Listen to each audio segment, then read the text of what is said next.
We were on our way to H Block. We just got word someone just got shot and killed right there. This shit happen every day. Shootings happen almost every day. Ain't no almost, every day. Ladies and gentlemen, I'm Tommy G. Today, we're in the trenches of Kentucky. H Block Duke, man. Cut though. OBHB, y'all know how we rockin', man. Big dogs gotta eat. I just woke up to a template. Nigga acting like you on the block, I know the Kimbe. It's only Tuesday, bet your ass be dead by Wednesday. I'm in Denver in December like I'm Philip Lindsay. Y'all on Twitter acting bitter, but still bought my mixtape. Apple fritter with a vacuum sealer on the E-way. On this channel, we often take a deep dive into the underworld and sketchy situations. In today's episode, we head to the most dangerous and murderous city in Kentucky, Louisville. With 4 straight years of triple-digit homicides, reckless behavior and gun violence is an everyday issue here. To explore the challenges facing Louisville, we meet up with an old friend of the channel, H Block Duke. We met him back in September of 2022, and unfortunately, YouTube age-restricted that episode because we had a discussion about a particular shamanic vegetable. In that 2022 visit, we were surrounded by guns, we had a near drive-by shooting situation, we did some push-ups, and we also had a lot of fun together. A couple unfortunate things have happened since the last time we visited Duke in Louisville. Some of the friends we met 2 years ago, Cha-Cha and Slowbucks, were not able to be in today's episode because they are now both incarcerated for a few years each. But more on that later. Folks, tragic violence does occur in this episode, so viewer discretion is advised. Join us now as we meet up with H Block Duke, and he takes us through the trenches of Westside Louisville. It's not just gangster rappers that need a lawyer in their circle. You do too. Someone can crash into you in their car. You get hurt at work. Hey folks, I'm Tommy G, and today... And let's be real, crazy things happen all the time. When these things happen, you need to be ready. Morgan & Morgan is a personal injury law firm that you can check out. They're here to help you win the fight against the insurance companies trying to lowball you. No paperwork, no appointments, no money up front. All of it can be done from your phone. As America's largest personal injury law firm, they're here to help you win the fight against insurance companies. And just recently with their client out in Philly, insurance was trying to cheat them, but they didn't fold. They stood on business and their client won $26 million. Now that's a mean chunk of cheese, boy. Now that's what I call standing on business. Morgan & Morgan makes it easy to file a claim. And the cool thing is, your claim could be worth millions. To start it, it's as simple as going forthepeople.com/TommyG. The link is in the description, or scan a picture of this QR code with your phone. You run through the steps, fill in the 7 blanks, and you're on your way to getting your claim going. And now folks, back to the video.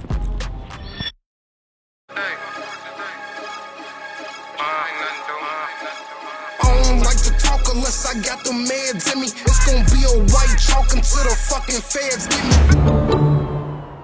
We're back in the beautiful city of Louisville, Kentucky. We're gonna go through the absolute trenches here. This is a city that's seen a big increase in gun violence, and we're meeting up with a friend we met 2 years ago, H Block Duke. This is H Block Duke. We're making it happen. What up, big dog? We live How you right doing, here man? in the studio. It's the best studio in the city. I'm gonna bring my guy to nothing but the best, top dollar. Last time we met up with H Block Duke, our video got age restricted because we talked about magic vegetables, shall we just say. But we're gonna do this again. We're gonna see what we've learned in the last 2 years, how life has changed. But without further ado, folks, H Block Duke. What's up? How you doing? How you doing, You man? know we back in Louisville, Kentucky. H Block, man. Y'all know how we do. Is this H Block right now? Nah, it's Boystown Road. See, this is a good part of Louisville. You can come in like, you know, politic. It's a lot of restaurants, bars. This is like the part of the city where you can come have a good time. Don't really have to worry about too much. Is this where you take your lady on a date? Yeah, I take my lady on a date. You got a girlfriend? Yeah, I got a girlfriend. Yeah? How long you been dating her? Since like 3rd grade, like that long. So you know it's been a rough experience. You know it's been a lot of ups and downs. You gonna pop the question or what? Gotta get myself together. Yeah. It ain't her, it's me. And this is my guy right here. What's Stay up, brother? Tall Hall. What's up, man? What's up? Nicest cameraman in the city. Do you ever get scared filming a music video? In the beginning, when I first started doing it, yeah, a little bit, but you kind of adapt to it. Have you ever had to sprint during a music video shoot? Yeah, a couple months ago. What happened? Let's say some bullets were fired. The only reason I knew they was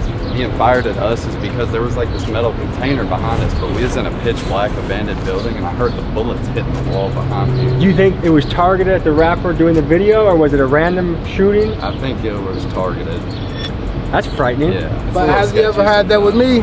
sometimes. No. We don't want nobody getting injured or hurt or nothing on our watch. Because you know that falls back on us. For the music video, do you ever check to make sure that the weapon is empty when they're Oh, yeah. doing all this to you? I don't really care if they put guns in the video. I always say keep one out the head and fingers off the trigger at all time when you aim at the camera. Like whenever I first started doing it, it was a little scary having guns, like especially like when there's multiple of them, you get aimed at you at the same time. It's like, oh god. And then I feel like you got to be professional also. The point I'm getting to in my career, I don't want any more guns. Like people know we have guns. Kentucky's an open carry state, so you better have a gun. When you go and visit the kids, what do you talk about? I tell them my story, I tell them where I come from, and what y'all hear me say in my music, it's not for y'all to take and live. It's for y'all to understand that I don't want y'all to go through the same thing. I want y'all to learn from me. Like, but most times as I see us growing up, sometimes you have to learn the hard way. Like, it's glitz and glamour, you know, the girls want to suck your dick, you want, you know, get a little popularity, a little fame, but, you know, police is on you more. You can't move how you used to move. Can you just go to Walmart with your kids?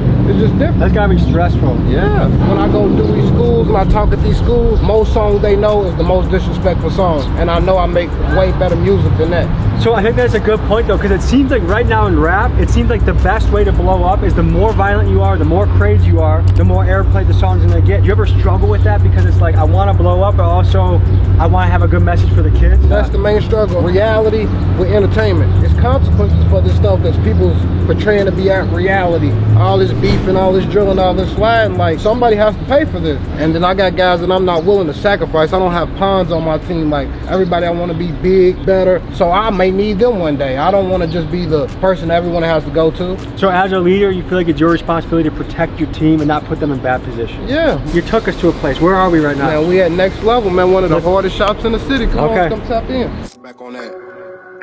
I'm round with a pipe, don't stop it like you know we coming. I go blame, control the paint, Andre Drummond. Don't got no favorite rapper, I looked up to my big cousin. I take just one look at you, I know you season your chicken well. I do. I got the season in my You got to. He got to. As do you. You got to look around and pick a nice fit out. We're going to put that shit on, shoot a video. I'm going to show you how to do it in Louisville, Kentucky. So what do you look for when you're looking for a get up? You got to go feet first. Unless you find something like so crazy, like, and you can just go with some white forces or something like that, you feel me? I see you grab the Off-White cough syrup shirt. Yeah. Why that shirt? Just because I was just finding something. You like dope. I don't sipping? sip cough syrup. Okay. Because a lot of rappers do. I've met rappers that are smart normally, but after cough syrup are damn near retarded. But I like the rap. So if I get off cough syrup, I'm gonna sound like Chopped and screwed. Way different. I done been off drink before and tried it. I just don't produce well off of It it. doesn't help you in the studio. No. Kids back home might see people drinking cough syrup or brands like this and think cough syrup is cool. Unless you like making your IQ half of what it is, I'd recommend not to use it. This is next level shit. So to me, spending money is difficult. I'm a frugal person by nature, so like especially when I see like a $140 t-shirt, I'm like, oh my god, like this isn't gonna be good. Like I almost have to leave the store, you know what I mean? Is it hard for you to spend money on stuff like this? Nah, cause I'm spending it on my craft. This is for my look, this is my costume. Say if you was an actor and you needed a Batman costume, $300. Good job. Investment at the end of the day. True, because rappers do have to uphold a certain image. Like, do you think a rapper can blow up nowadays with Walmart fit? It depends on what you're talking about. Have you ever done a real job? Yeah. What was your job? I did construction, like, you know, like Dick's, somebody ordered a basketball rim from Dick's. Like, we'll come dig a hole, pour the concrete, you know, set the anchor, let it cure for two days, then come and put the basketball rim up. Whatever really I can do, I'ma do it. Like, I ain't no type of person that's just gonna be broke. Like, I know a lot of people nowadays don't wanna make no money. Like, if your pockets is flat, empty, bro, get a job. People get like too proud to do certain shit. Like, I made my first amount of dough doing lawn mowing. I would go door to door, knock on my neighbor's doors, mow the lawn, weed whack. Hopped in with my boy Sin. Gonna get this together. This is the Next Level shop. 1512 Bardstown Road. We're open 12 to 8 every day except Mondays. Y'all come check us out. If you bring your Switch here, you get 20% off.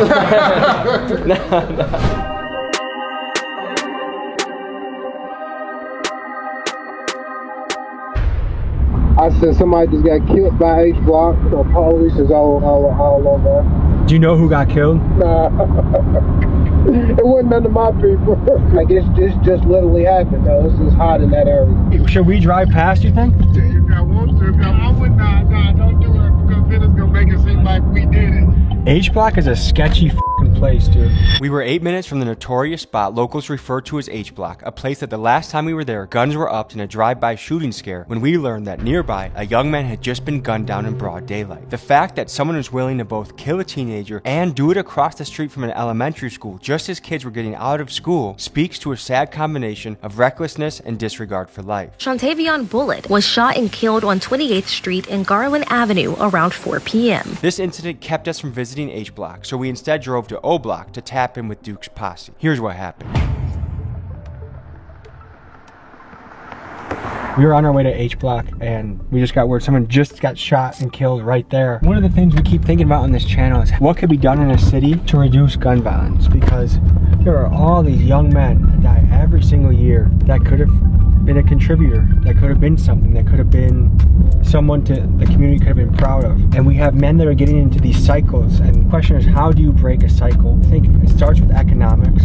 I get really upset. I see the government, they send money overseas all the time. We just had a $90 billion bill go to different wars around the world. How much money would it take to put a manufacturing plant in Louisville, Owsley County, Kentucky, the poorest county in America? Because to me, once you give people solid economic ground, I think a lot of people gravitate towards that. We're 3 minutes from H Block. We're gonna make a quick stop and come right back to O Block. I can show y'all exactly where it's at. Just FaceTime me. Okay, sounds good. Some of the most dangerous places we've ever been are like the little pockets in a safe state. In South Dakota at Pine Ridge was super dangerous. In Des Moines, Iowa, that was super dangerous. Safe state, dangerous area. Last time we came here it was scary, and now next time we come here someone dies. This shit happen every day. Shootings happen almost every day? Ain't no almost every day. A shooting happens 2-3 times a day. A lot of murder.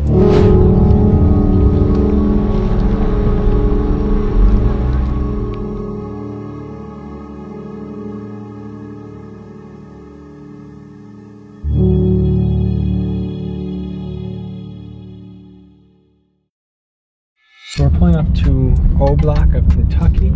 Last time we were here, there was a lot of people with guns, but if you actually look at the homes, this is the nicest project I've ever been to from the house appearance. I'm not saying crime doesn't happen, I'm not saying it's not hot here. And then we just came from H Block where you saw a lot of boards on the windows, crackheads, and to me, housing projects like this are encouraging because this is decent living. Kim, it's my next order's coming up right here. Okay. About the street up, he just gotta stay out of the way, stay out of jail and shit. He can be on boy, he's a little slow, but he's fair. Yeah. You know, I need to be a little off, but they're a little right. You feel So me? when we were here 2 years ago, you guys were locked up. Yes, sir. How old are you? I'm 19. You were locked up as a 17-year-old? Yeah, I got locked up when I was 16. I had got a assault charge. What started the fight? Nah, I shot somebody. I ain't fight nobody. This happened at O Block? Yes, sir. Over in the park. We was both in the little boot camp. Yeah. Like a juvenile school? Yeah. And what'd you learn while you're at the juvenile school? Don't go back. Did they get you in any sports or anything? Yeah, we played basketball. We went fishing and shit like that too. Do you like fishing? Hell yeah. I see you doing push-ups last time. Let's get it. How many should we go for? I can't do 20 straight. Oh, let's do 10. It's 10 in a, nah, we gonna do 11. 1, 2, 3. Big dog gotta eat. Man, big dog's gotta eat. Let's talk about something serious, okay? As we were trying to go to H Block, we found out some really bad news. Then what happened? Louisville police, like literally, if you summon me to court, I will testify that this man was innocent. I was with him the entire time. What is that like hearing that call? I ain't gonna lie, it's kind of frantic. Like, I don't want nobody losing their child. Any mother losing their child, like, you know, it hurts. When you come from where I'm coming from, you keep seeing all these kids down here and there. You wish you could just be the voice of reason. Yeah. Like, man, fuck that shit. Let's get some money. Let's uplift the city. Does that ever get depressing to hear that same story over and over and over again? Yeah. Because it gets to a point to where we like crabs in a bucket. Like now, I'm one of the hottest artists in the city. Like everybody wants to tag along. Everybody want to diss me. I'm getting disses from people I don't even know. It's just a whole lot of people that thinks that that's the way to diss people. To be like, the best way, like if you are gonna be in the streets, get your money and stay out the way. Like beefing stops the money. Like it's been so many times I done had deals and opportunities, and what I got going on and what I'm presenting myself as, a lot of people think that investing in me is like a liability. And they don't wanna invest $1 million and $2 million in me, and I'm out here living like this, and you feel me? So that's why we doing this and showing them the difference of the city. Why are so many people wanting to get into beef? When I was growing up, it was about the drug dealers, about who got the money. Now it's about who killed the most people. So the shooter. The shooter is more praised than the boss, than the big dog. Why is it that someone from here can't become a plumber or a real estate agent or run a fast food restaurant, be the manager at a McDonald's? I feel like a lot of people can, because at my 9th grade year, I went to a private school and I got to see the difference of people's livelihood. Like when I grew up, I seen my uncle selling drugs, my mama selling drugs, my daddy selling drugs, and they all took care of the family. If I grew up, I had a doctor uncle, my mom's a lawyer, my dad's this, it would probably make me want to go that route, because I see that it's possible and tangible to take care of the family. So that basically, that highlights the importance of a role model. Yeah, it kind of gives you the satisfaction of when your granny's late on her rent and you can see your mother pay the rent and you know how she's paying. He's like, And if it ever comes to that time, I want to be that person of the family. I want to be the person to call on. Two friends that we met last time, Cha-Cha and Slow Bucks. Where are they? They in federal. One's in West Virginia. They're both in federal prison, and they both in West Virginia at 2 different locations. Cha be home in like the next 2 years. Slow will be home in the next 4 or 5 years. We just holding it down for them, man, keeping this shit going. They were supposed to call in today, but Cha, somebody got stabbed in his jail, and they put them on lockdown. He can't call. And then Slow Bucks said they got the same thing going on in his jail. He can't call. And that's where people got to understand how people lose in touch with their family when they go to these federal facilities. Like, this stuff happens to where you can't talk to your family for 3 months. And like, you know, once you're out of sight, you're out of mind. So you gotta kind of keep them energized and keep them alive in there, like, you feel me? So that, you know, that's been weighing a lot on me. They were cool guys. We had a really great time last time we met them. What are they serving time for, and how much time are they serving? Slow Bucks got 10 years, and he's gonna they have the new First Offenders Act. If it's non-violent, you get to do 60%. They've been in there about a year, so he's looking at another like 4 years, something like that. And what do they accuse him of, or what do they book him for? They accused him of conspiracy, you know, controlled substance with some drugs, something he had nothing to do with. But when you're in our position, they can paint a picture of you. As long as they can paint the picture, it doesn't matter if it's the real Mona Lisa or not. What is Cha-Cha away for? Cha-Cha, he's away, man. We and him was together. We was riding one day. And, you know, just profiling as usual. We got pulled over. You know, he's a man of his word, you know, stuck to the code and, you know, took his charges, you know, a little gun charge, you know, a little nothing major. Trying to protect himself in a city full of violence. It's hard to, you know, not do that. Cha-Cha he's a white boy? He's relatively small. How is he doing in prison? I ain't gonna lie, you're gonna do in prison the same way you do in the streets. If you're a stand-up man in the streets, you're gonna be a stand-up man in prison. Remember last time we thought a drive-by was about to happen? People started clutching? Yeah. Remember that? Yeah. That was frightening. Yeah, I ain't gonna lie, it was a different time. Like, I've been more calm and things down, trying to make You were more peace. heavy into rap beefs at that time. Yeah, I'm trying more to make peace now, you know, like. You want to introduce us to some of the crew? Yep, I'm about to change my fit, and then we'll be right back. Okay, cool. Chino Morton, Stock Clothing brand. Is that a person or is that just a cool sounding brand? Cool sounding brand. Okay. I mean, God in God we trust, you know, Nice. We always believe in God. You're a religious man? Yeah, got to. If you don't believe in God, you got some type of God. Your God, my God, whoever's God. As long as you believe in a higher power, you got to.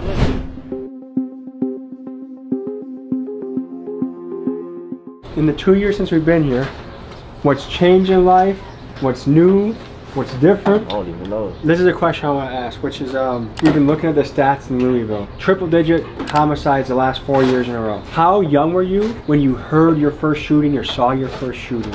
I was like elementary. I remember. I was in. I don't know the exact age. I was elementary though. I was at a funeral and I was probably like 10.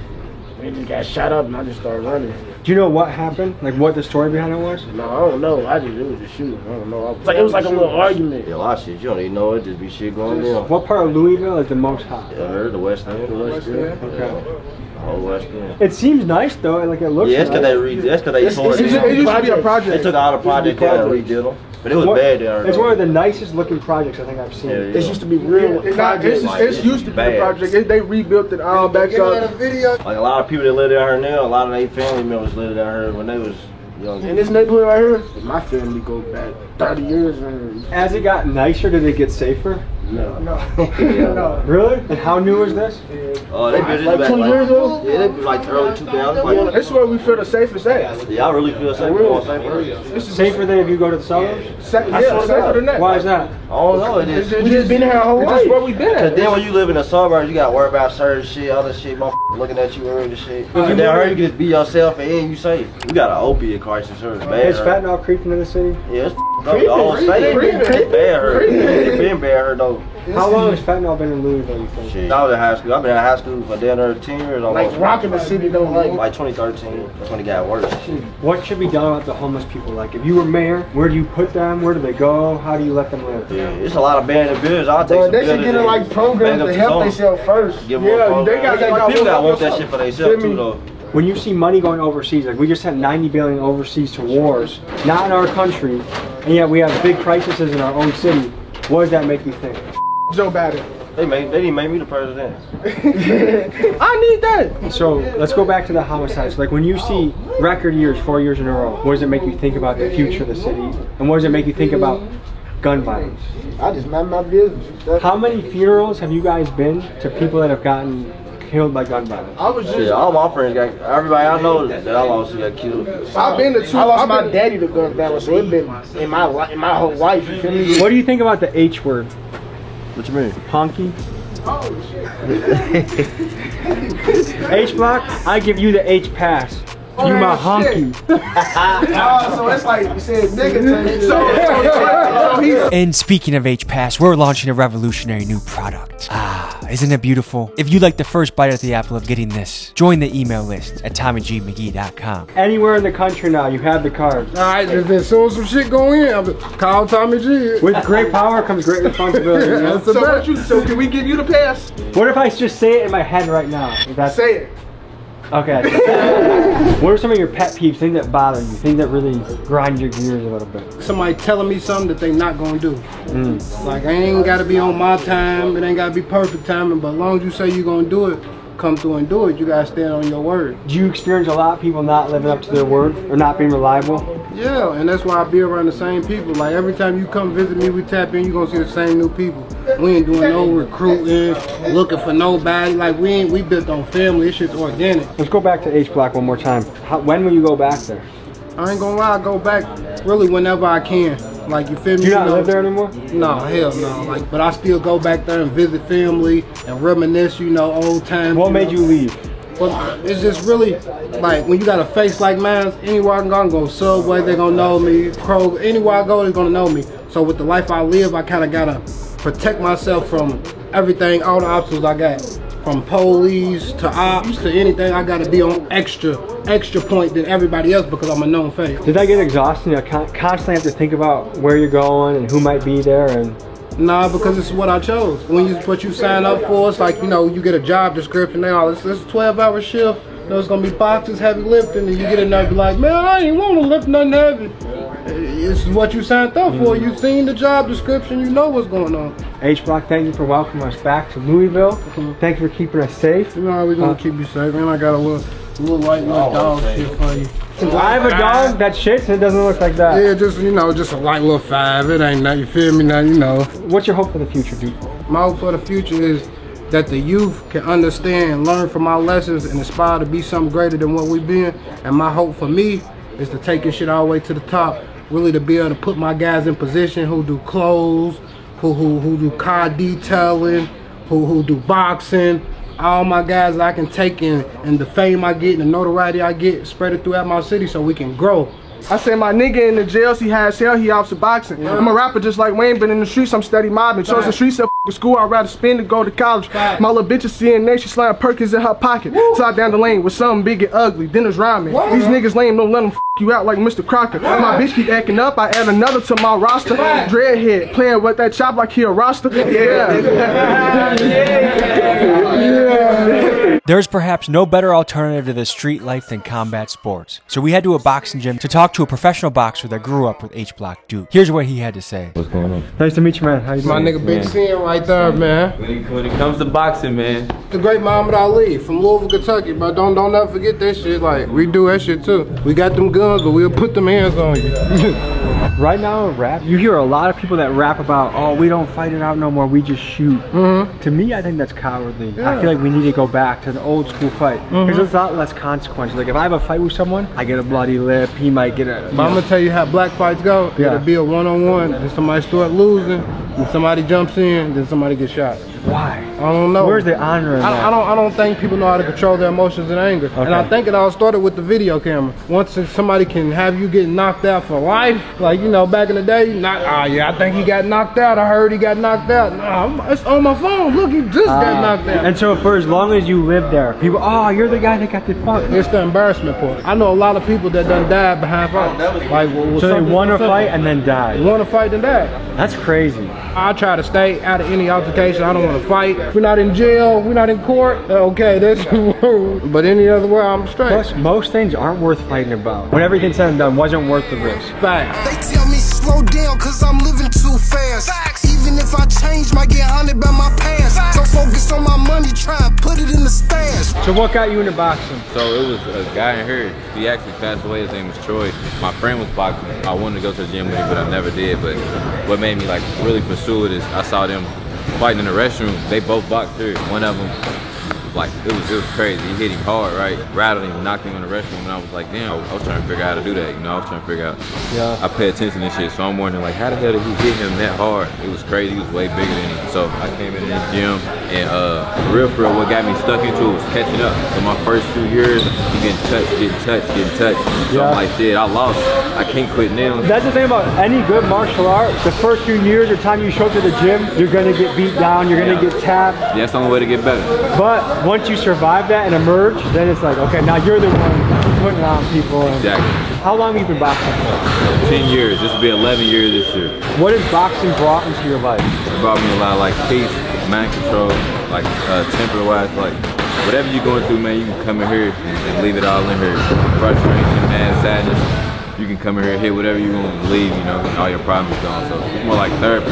Yeah, I always say the gym is my church. Yeah. Every time I leave that parking lot, I'm driving home, I'm relaxed. Someone cuts me off in traffic, I don't give a shit. I just feel good, you know? Yeah. What do you think boxing can bring to the youth? It'll give them a strong mental. You know, to keep them something to work towards every day.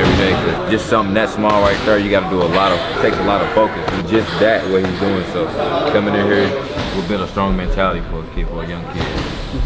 H-Block, what's kept you from joining this gym? I ain't gonna lie, what kept me from joining this gym? Like, cause like, I be knocking niggas out. Like, you feel my aggression is, I'm already like that. So if I got any nicer, like, I ain't gonna lie, like, I probably just go straight in the bar every night, knock somebody up. Yeah. Just on some f***ing shit. Kind of crazy is the better you get and the more dangerous you get at fighting, the less you actually fight. Yeah. Because you gotta walk away from fights. Because you know what you can do. Because you have responsibility not to hurt someone. Yep. That's the balance. But like you said, like we growing up the same area, you know. Look, I'm probably the only one that like took this route out of everybody, you know. Why do you think more of your friends didn't join you? I didn't really promote this because I was losing. So my first 2 years, I didn't want nobody to know that I was boxing because I ran for questions like, what's your record? All shit like that. But now it's up. It is what it is. My answer is he's been a leader. Like ever since we was young, elementary school, middle school, he has never been a follower. He always did him.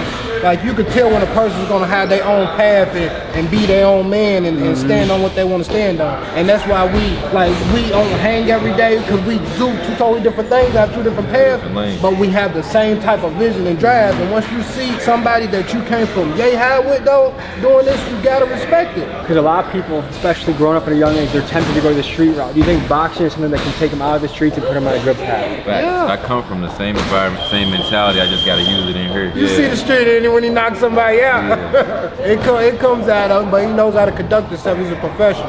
What does boxing bring to the youth? It gives them a place to go after school. Most of the kids that I deal with, I work with the kids that most people don't want to work with. You know what I mean? It gives them an outlet, it gets them off the street, gets them healthy, and it gives them something to work towards. This guy came to me, he was 8 years old, he was this tall. Okay, he's 12 years old now, he's gonna be the #1 fighter in the country by the end of the year. Wow. You know what I mean? He's like my son. I mean, I love this guy. He loves me back. I mean, I was adopted, so therefore, went out in life, I was pretty successful. Wanted to come back and give back. My son started boxing, started training him in a garage. From that garage, he became a youth WBC world champion, and through that, John Hill went to school with him. Then I started a lot of single parents. A lot of these guys had single parent homes. Started in my garage working with a lot of these young men. They became national champions, and we just grew the, I mean, look at the facility now, man. It's beautiful. We work with the Police Athletic League. I mean, I got a lot of cops that are friends, you know, when I was younger. Of course, I grew up in a neighborhood too where it seemed like they were only there for bad things. So I think getting an understanding, a lot of these guys just get up and go to work just like us now. There's bad people everywhere you go. Of course. Good and bad. And I know, unfortunately, a lot more good than bad. Yeah. So when you come here and you work, you show up every day, there's rewards on it. Combat sports, especially for boys that grow up with a dad in the household, it gives them purpose, it gives them confidence, and a coach can be, and a mentor can kind of replace a father in a little bit. Absolutely. When my pop passed away in high school, I had a room full of coaches I could go, and I knew that they had my back. That meant a lot to me. It helped with my healing process. Absolutely. Give yourself a purpose. I mean, when you come to Louisville TKO, top-notch boxing, it's family. We're going to work hard, and you're going to win. It's going to give you a place to go after school, and we're going to be your second family. Been building champions since 2005, 2006. I'm glad that there's men like you walking this earth, so thank you for what you do. Thanks for stopping by, brother. It was a pleasure meeting you. Thank you, man. Have a good day, okay? So folks, combat sports is really big to me. That's why I started the Milwaukee Wrestling Academy, 6333 West Douglas Avenue. We have a state-of-the-art facility for kids in Milwaukee to come train. If you want to contribute towards the mission, we're paying coaches, fundraising for the kids, shoes, scholarships, all of that. The link is in my description. Hit the GoFundMe. I appreciate it very much. Thank you for the support. All right, folks, thanks for joining me on this episode. We'll see you next week. Peace.